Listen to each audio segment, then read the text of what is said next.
I bought 4 acres of land to find peace, just birds, sunrise, and silence. So when strangers started cutting through my property, I put up a simple sign, private property, no trespassing. 2 days later, flashing lights filled my driveway. The HOA president stood there with 2 cops, pointing at me. They said I was trespassing on my own land. I laughed at first, thinking it was a mistake.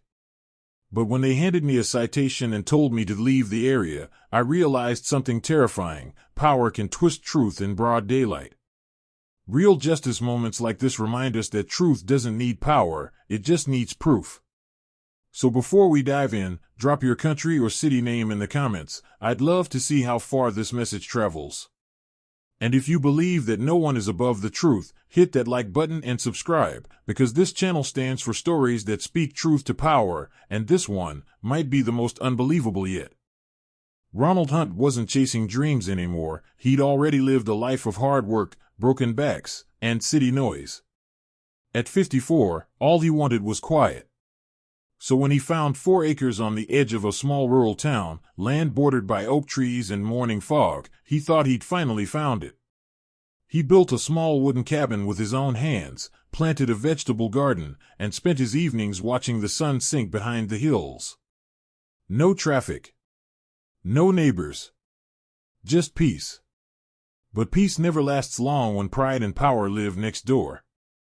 The edge of his property brushed up against an HOA-controlled neighborhood, rows of perfect lawns, polished cars, and people who thought the world beyond their fences belonged to them too. At first, it was harmless. A few joggers cutting across his land to save time. A couple walking their dog past his fence. Ronald didn't mind. He waved. He believed in respect, not confrontation. But slowly, it changed. Every week, he found more trash near his garden: soda cans, snack wrappers, cigarette butts. He'd pick them up quietly, hoping it was just carelessness. But when tire tracks started appearing across his soil, deep ruts through the grass he'd spent months nurturing, something inside him tightened. He placed small wooden markers along his boundary line, painted white, just to remind people where his land began. It wasn't aggression, it was a line of respect. And for a while, it worked. Until one Saturday morning, he woke up to find 2 children from the nearby HOA flying kites in his field. Behind them stood a woman in sunglasses and heels, clipboard in hand, watching him like a security guard. Her name was Karen Whitmore, the HOA president. And that morning, without saying a word, Ronald felt his peace beginning to crack. The next weekend, Ronald finally decided enough was enough.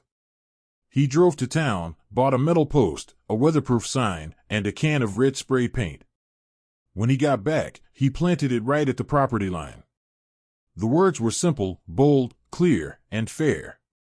Private property, no trespassing. For the first time in months, he felt a small flicker of control return. That night, as he sat on his porch sipping coffee, the wind rattled the new sign, and he smiled. Maybe now, they get the message. He was wrong. The next morning, gravel crunched under tires. Ronald stepped outside to see a white SUV parked halfway up his drive. Out stepped Karen Whitmore, HOA president, same heels, same sunglasses, same superiority. 2 men in khaki polos followed her, arms crossed. Karen pointed at the sign. "This needs to come down immediately," she said sharply. "You're blocking community access." Ron frowned. "Community access? This is my land." She scoffed.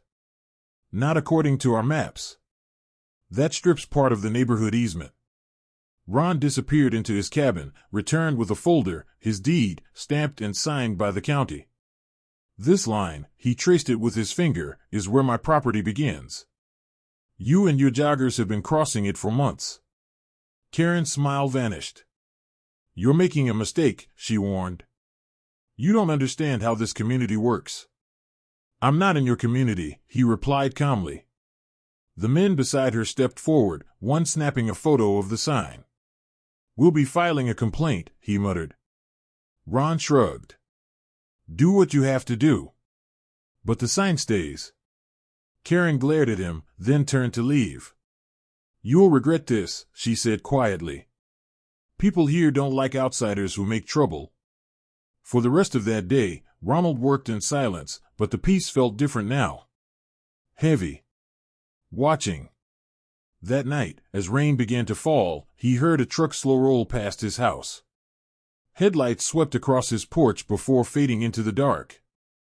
The next morning, his private property sign lay twisted in the dirt, covered in mud, bent clean in half. And just like that, Ronald Hunt realized he wasn't dealing with careless neighbors anymore.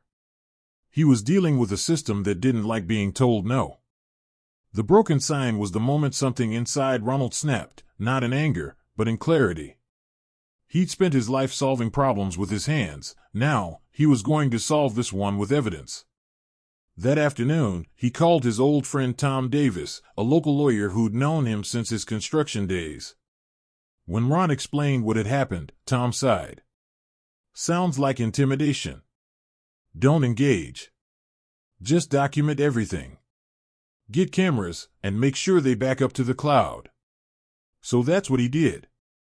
By nightfall, Ronald had 4 motion-activated cameras hidden around his property, 1 near the driveway, 1 in the garden, 1 facing the fence line, and 1 watching the shed. He didn't tell anyone. He just waited. Within a week, the cameras started recording things he could hardly believe: HOA board members dumping trash on his land, teenagers breaking fence posts, even a cop parking on his property and walking around like he owned it. Then one Friday night, the big one came. Karen herself showed up, flashlight in hand, 2 men behind her. They pried open the latch to his shed, whispering about proof of violation. Ron watched from his window, heart pounding but steady. He didn't move, didn't shout. He just called 911 and hit record on his phone for backup. When the same 2 cops arrived, they didn't even look at the shed.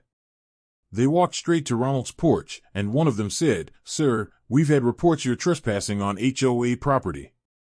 Ron stared at them, then smiled. "Good," he said quietly. "Because now I've got it all on video." When the police tried to charge him for trespassing, Ronald didn't argue.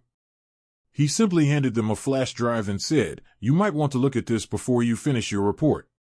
The next morning, he was at Tom's office. Together, they filed 3 complaints: criminal trespassing, harassment, and defamation. Tom also petitioned the court for a restraining order against the HOA board. Word spread fast through town. By the time the court hearing came around, half the community was whispering about the man who got arrested on his own land. In court, Karen strutted in like she owned the place, polished, confident, certain the HOA's influence would bury him. Her lawyer spoke first, painting Ron as an aggressive outsider who'd harassed community members and ignored HOA boundaries. Then Tom stood. Calm. Focused. "Your Honor," he said, "my client would like to show the court something." He pressed play. The courtroom fell silent as the footage appeared. Karen and her board members trespassing at night, breaking open Ronald's shed. The same police officers laughing with them moments later. Trash being thrown over his fence. And Karen's voice, clear as day, saying, "We'll make him move, one way or another." Karen's face drained of color. The judge leaned forward, eyes sharp. Within minutes, the entire narrative flipped. The trespasser was proven innocent, and the so-called community leaders were exposed for what they were, abusers of power. The judge slammed her gavel. "Case dismissed. Charges against Mr. Hunt are void. The HOA and its officers are hereby fined for property damage, falsifying complaints, and harassment." Karen stood frozen, unable to speak. As Ronald walked out of the courthouse, reporters waiting on the steps asked how it felt to win. He just smiled and said, "I didn't win anything. I just told the truth and let the cameras do the rest." Weeks passed after the verdict. The town quieted down, but Ronald's story didn't fade, it spread. Local papers called it the private property case. Neighbors started waving again, some even apologizing for staying silent. The HOA, once proud and untouchable, dissolved within a month. Karen resigned publicly, and the 2 officers involved were suspended pending investigation. For the first time in a long while, the road leading to Ronald's home was silent, no headlights creeping by, no strangers watching from the fence line. One crisp morning, he stepped onto his porch with a cup of coffee in hand. The sun rose behind the hills, painting the private property sign in gold. The metal was still dented from when they tried to destroy it, but now it stood straight, stronger than ever. He smiled, not out of revenge, but relief. It wasn't about winning a fight. It was about proving that peace is worth defending, and that truth, no matter how long it takes, always finds its way to light. Ronald took a slow breath and whispered to himself, "They tried to take my land. Turns out, they only built my backbone." As the camera fades, his voice echoes one last time. Justice doesn't whisper, sometimes it kicks the damn door in.